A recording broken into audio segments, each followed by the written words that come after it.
Good morning, beloveds. It's good to be with you. Thank you for having me here. As Reverend Jude mentioned, I live in Michigan, but I have a couple of connections to this part of the world.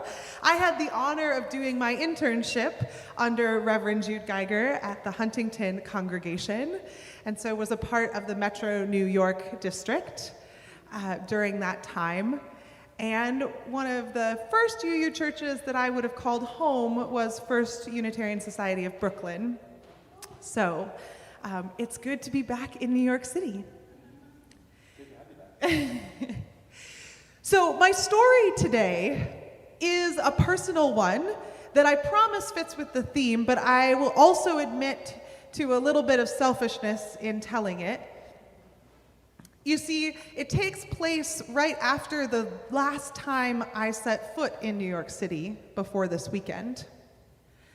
I will admit that my household was one of the COVID flight folks.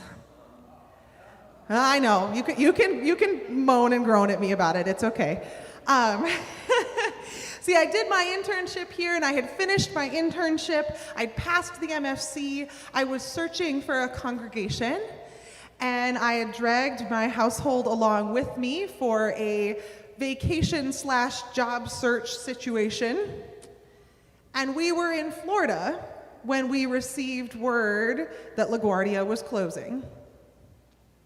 And so what started out as a 10-day vacation turned into a whole new chapter of our lives.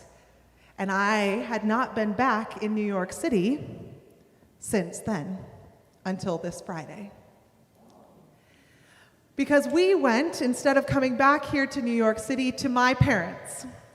And I grew up in the Upper Peninsula of Michigan, which if you don't know where it is on a map, that's okay. The Yoopers like it that way.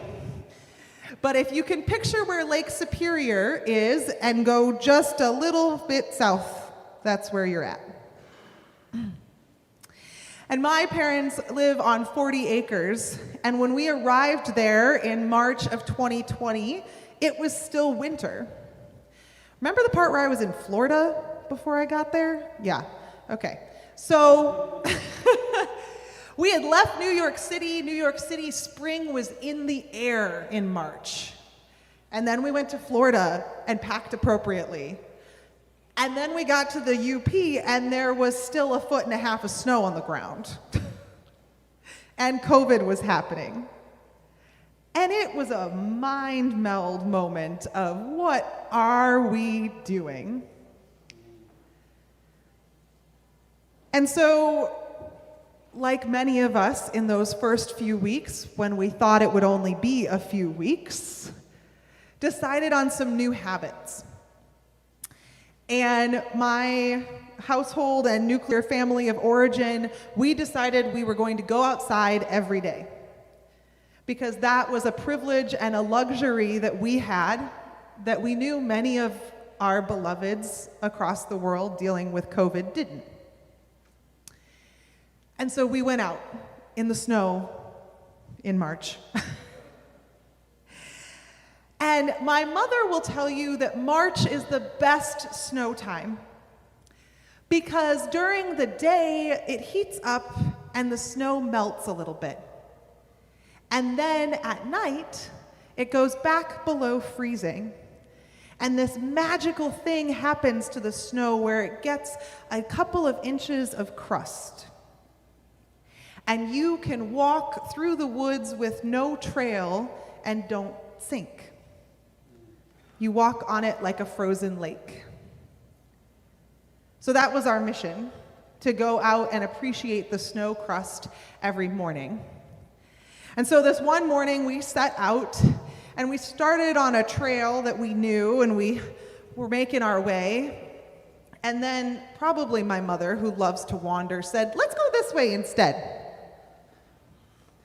Took us off trail, walking straight into the rising sun that was only about halfway up in the sky.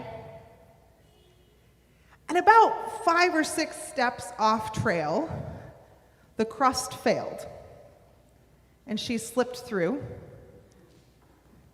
Up to her knees in snow, she fell down, and she just sat there for a minute. I watched her weight sink back onto her heels and her eyes drift up to the sun and the trees. And I was probably about this far away from her, and I very distinctly remember standing there going, okay, are we going? What are we doing? And so a few moments later, feeling all proud of my comeback, I walked up behind her, tapped her on the shoulder, and said, "We're supposed to be praying with our feet, Mom." I think you might be able to imagine the motherly look she gave me. It's a quip from my childhood faith, the idea of being the hands and feet of the church, of moving through the world, doing the good work. I walked right past her. She's still sitting in the snow, and I kept going. And she took her sweet time before she stood up and followed me. We didn't talk about it, but I couldn't stop thinking about that withering mother look I'd gotten, about my comment, and eventually about how wrong I was.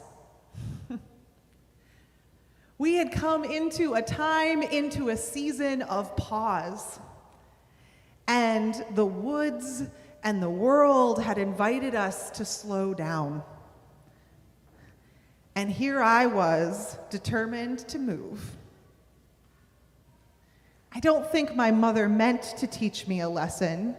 I can check with her later. She's listening right now. But in that moment, she didn't listen to the tale we've been told that we must always be moving, that we must always be making progress, that there must always be a goal. In that moment, she listened to the snow. She didn't fight the collapse beneath her feet. She let it cushion her fall. She let nature call her into a moment of embodied prayer. I could have answered that call, but I was stubborn. So I keep that image of my mother knelt down in the snow, staring at the sun and the shadows close, particularly in moments when I think I'm not doing enough, when I'm not moving enough. And I remember the power of 30 seconds of embodied prayer. 30 seconds of listening to the snow. So what was a time for you when nature or the world called you to listen? Did you? Or were you stubborn? Can we listen next time?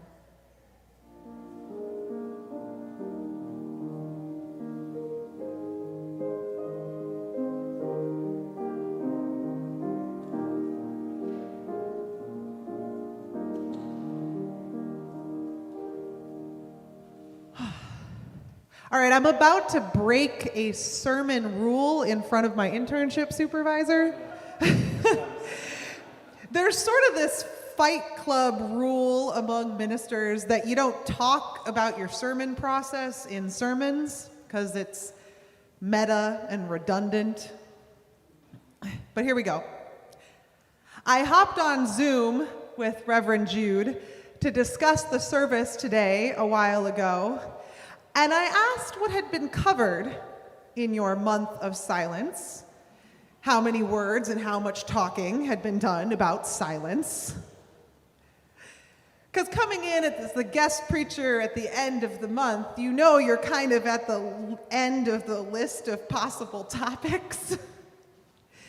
And he told me about the wonderful services you'd had from him and Brother Zachary, and I went, okay, check that one off, check that one off, check that one off. And then I looked out my window and said, how about snow? And he giggled, and then told me that New York hadn't really had snow. You all had been a little snow-free for the past, 700? 701 days? That's sad. I think that's sad. So I said, okay, we were on the tail end of our big snowstorm of the season, our first big snowstorm in Michigan. And I said, we're going to talk about nature and snow and silence. I'm going to bring some Michigan snowy love your way, and you're going to like it. Yes. So here I am. And then I woke up this morning, and good gracious, it was raining. And I'm feeling a little like the universe is playing some funny tricks on me. Of course it's raining. But I'm going to trust the leadings of the Spirit and ask that you do too. So to that end, can I invite you into a position of imaginative meditation? Take yourself back to when you left wherever you call home this morning. And imagine that you walked out the front door, and instead of rain, you saw fluffy flakes. That you saw nature's glitter falling from the sky. And instead of trudging underneath an umbrella or a hat to the nearest subway, you got to dance in it. Maybe you even stuck your tongue out. Keep that spirit. Here we go. Robin Wall Kimmerer, in her book Braiding Sweetgrass, says, in winter, when the green earth lies resting beneath a blanket of snow, this is the time of storytelling. The storyteller begins by calling upon those who came before, who passed stories down to us, for we are only messengers. So for this sermon today, the lessons in it come not from ivory towers or theological tomes, but in the form of stories, mostly my own. Stories from my upbringing in a land of snow, where I can now translate experience into words about what winter might be saying, even in silence. So if it isn't clear already, I love winter. I treasure snow. Regardless of where I lived, whether New York City or San Francisco or Michigan, this has a lot to do with the fact that I had the privilege, in my opinion, of being born into a family that lived, breathed, worked winter. And it gave me the gift of a deep and profound appreciation for the coldest months of the year. To be clear, the Upper Peninsula of Michigan is higher, further north longitudinally than here. And when I say that it has a lot of winter, I was told growing up that winter lasted 9 months. Who shivered when I said that? That's more than all of the other seasons put together. And so the lesson was that you might as well learn to love it, because it was going to stick around for a little while. And if you couldn't love it, you necessitated that you learn to understand it. See, the cold and the snow, they speak a different language than sun and heat. I know many friends who were taught to respect heat. They were taught to have a relationship with heat, but they were not taught the same about snow or ice, of shadow and cold. It's a different language. And if you don't know it, it's understandable to feel a little callous, give a cold shoulder towards the winter. So I'm hoping to share a little of the language of snow. Does anyone here remember a movie called The Snowman? It was an animated film. I see some nods. Yay. Okay. For those who don't, here's a brief synopsis. It had words and music by Howard Blake and was originally a book and then narrated by Bernard Cribbins.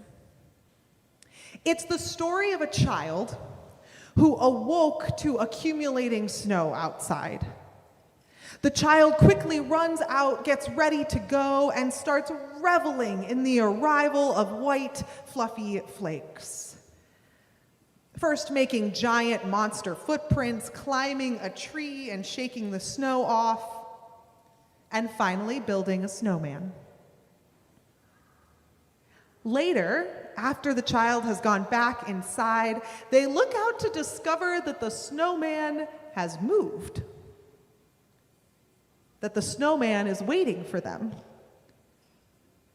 The child goes back outside in their bathrobe, and the snowman grabs their hand, and they begin to run through a snowy white field. And as they run, their feet separate from the snowy ground, and suddenly they are flying, gliding over the surrounding scenery. At this point, the film becomes a silent movie.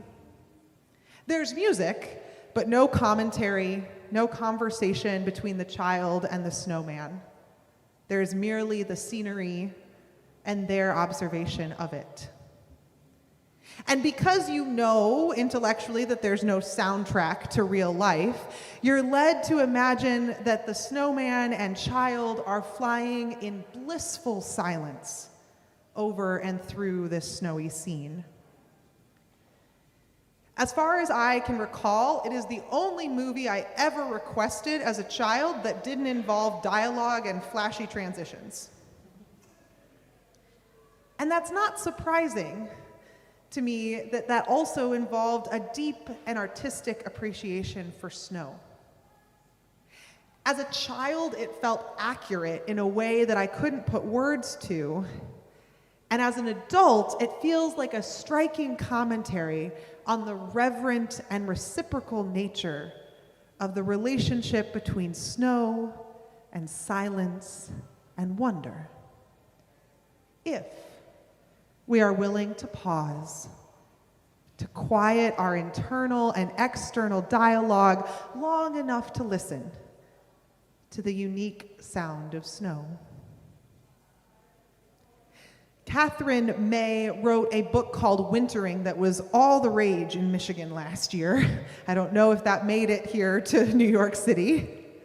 But in it, she says, snow creates a liminal space, a crossing point between the mundane and the magical. It's not just a storytelling and spiritual level that snow and silence go together, though. For the scientists tuning in, there is a scientific correlation as well. In a paper from Michigan State University Extension, Melissa Elish says, snowflakes' crystalline structure has open space. And that open space acts as a sound buffer that actually measurably reduces noise.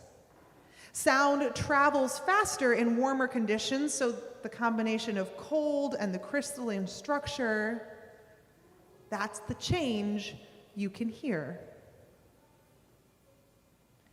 When snow begins to melt or other things impact the snow, the change happens yet again. In fact, ice doesn't have the same effect as freshly fallen snow. Freshly fallen snow has a unique and measurable scientific effect on sound in the surrounding world. Think about it in contrast to rain. Before I even opened my eyes this morning, I knew it was raining. I could hear the difference in the cars moving down the streets. I could hear it on the window panes. I could hear it on the roof. Rain can be really, really loud. I had a little paragraph here about imagining the sound of rain. Again, you don't have to imagine this morning. But snow, even the fiercest snowstorm, the biggest blizzard I have ever witnessed, will make wind howl, it will make trees bang, it will create a racket with other things. But the snow itself, it can fly so fast that it creates a Star Trek hyperdrive visual experience, but it's still silent. There can be so much of it that it's no longer a snow globe and instead makes you question if Hoth from Star Wars is real, and it's still quiet. The only time I know snow to make a sound is when it's already been acted upon by another force, such as my story earlier about the crust in spring. So, what about a lack of snow? What does a lack of snow do? I'm very aware that nature lessons are dependent on where you live and what you live beside, but my Instagram algorithm even knows that I live in a place with 4 seasons. Because lately I have been getting things in my feed that say, nature doesn't always bloom, why should you? Or versions thereof. Now, if you come from a warmer climate, I don't know how your flowers and your fauna work, and we'll have to have a conversation about that another time. But here in New York City, or back in Michigan, there is a fallow period. Winter is a call to calm, to lie fallow. And snow is often that call's enforcer. It's not a bullhorn announcement or the spectacle of a burning bush. It's more the undeniable power of calm amidst chaos, of silence among sounds. It's more like that silent but dagger-sharp look from a parental figure calling a child's attention away from an unsafe activity. Or the magnetic presence of a person who chooses to be still and close their eyes in the middle of a bustling city sidewalk. And when that presence, that force, that call is expected, but missing, things are thrown off balance. This year I went back to the Upper Peninsula with my family of origin for Christmas, and there was likewise no snow on the ground. There are multiple reasons this is weird and even disturbing. On an existential level, I can't help but think about climate change. That's a whole other sermon I'm sure Reverend Peggy's got under control. On a personal level, my whole family found it hard to settle into our winter rhythms. There was no reason that we couldn't move slower, that we couldn't maintain the traditions and rituals that we longed for during that time. Long walks in the woods, finding a new river, sipping coffee by a kitchen window, and watching the wild animals. But for some reason, The lack of snow made us all anxious. Like the warmer temperatures meant that the molecules in our emotions were still vibrating too fast, waiting for that calming effect of cold. And it wasn't just us. It was clear that the lack of snow had had an effect on the natural world on a hyper-local scale. We did eventually get back in the woods, and we were bustling around in the trees here and there, and we came upon what we call a grandmother pine.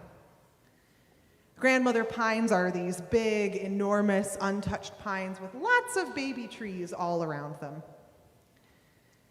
And if you get past the babies and to the grandmother, you will notice that her lower boughs have raised up. And there is essentially a big old cave underneath her that acts as shelter in the normally snowy months for myriad animals and the curious 4-year-old who wants to have a tea party. And so my mother and my 4-year-old crawled underneath the grandmother pine, and the rest of us settled into a waiting game for the tea party to wrap itself up. But all too quickly, they came scurrying back out. And we looked at them strangely, like, what are you doing? The look on my mother's face as she said, "There's mold everywhere." I'm sorry, what? There was a coating of gray mold on the entire floor of the grandmother pine. Now, yes, leaves and pine needles fall, plants are done at the end of summer, and mold is a natural part of the decay process. But it's supposed to happen under snow. And again, that's not just what I'm used to. The wet and the warmth accelerate those processes. They keep them contained. They tell bugs to hibernate. There are a whole lot of things that happen that were disrupted by the lack of snow. It also explained my father's sneezing. That snowy maternal stare hadn't arrived. Snow had not come declaring bedtime for the forest, silently ushering in sweet dreams for flora and fauna alike. And the forest was cranky because of it. I am not the right kind of science person to know what the implications will be in spring, but I know that when my 4-year-old doesn't go to bed on time, there are some ripple effects. And I'm willing to bet that the arrival of the snow, the late arrival of the snowy blanket, is going to have some effects come spring. And I know that because I know that rest is essential. I know that silence and calm are essential for growth, no matter how much of an extrovert I might be. Silence and sleep are when dreams awaken, when growth is made possible by pause. That is a lesson that snow taught me. To break from growing, to pause from transforming, and to integrate all that had changed in the past seasons. Snow and silence have the capacity to do the same for us if we will let them.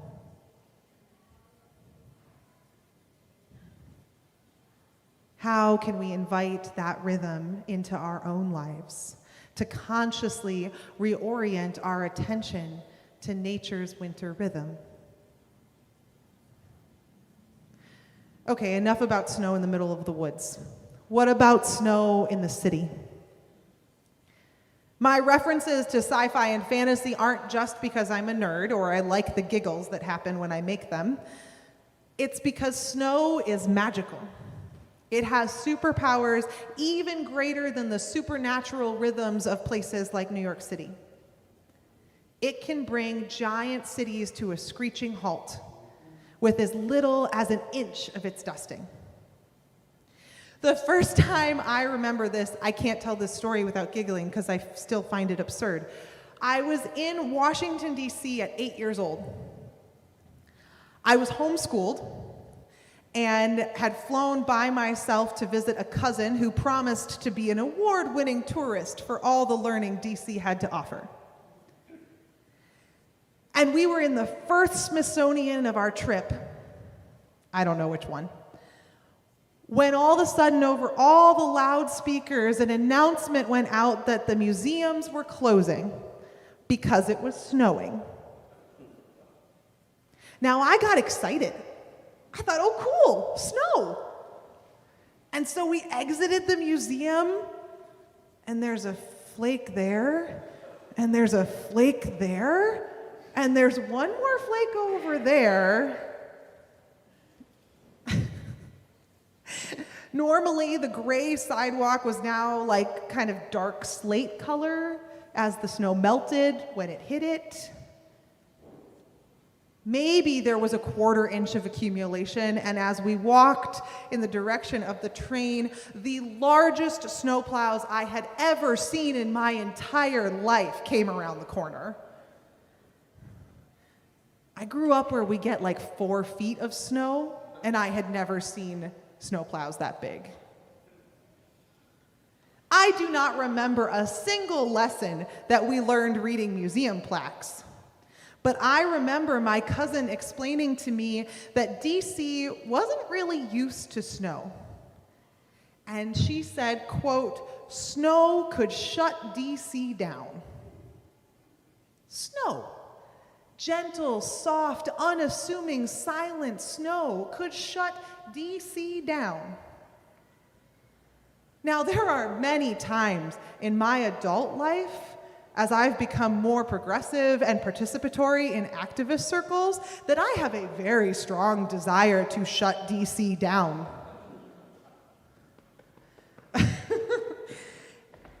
But I have yet to see a way that activist communities can use snow as their tactic of choice. In all seriousness, I remember those hours with such clarity, how still this bustling city had become, how quiet all the noise had gotten. Like a quiet blanket of snow laid over everything that brought everything from an 8-year-old tourist to politicians to pause. And I like that lesson. And I don't actually now think it's that far from the lessons of our activist ancestors. Stay with me.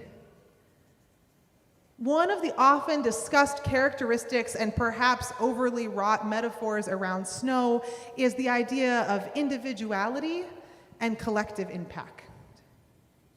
Each snowflake is unique. We know this scientifically. No two are ever alike. Just as no two individuals sitting in pews or tuning in online are the same. It's the metaphor of many a lovely children's book.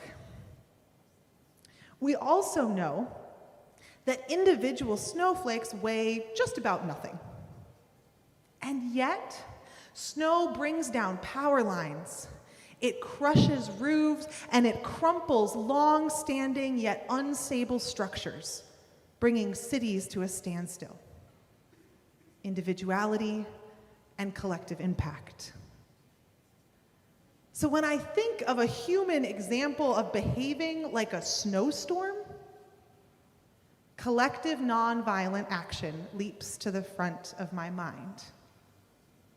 Everything from the Edmund Pettus Bridge during the Civil Rights Movement to the nonviolent action that took place here in New York City, shutting down bridges and tunnels just a few weeks ago, calling for a ceasefire and an end to genocide in Gaza. colleague and friend and Unitarian Universalist minister, Reverend Megan Henry, was among those arrested during that demonstration.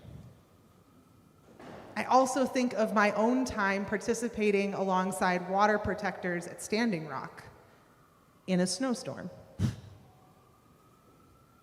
In all these cases, nonviolent direct action, the call is not for words.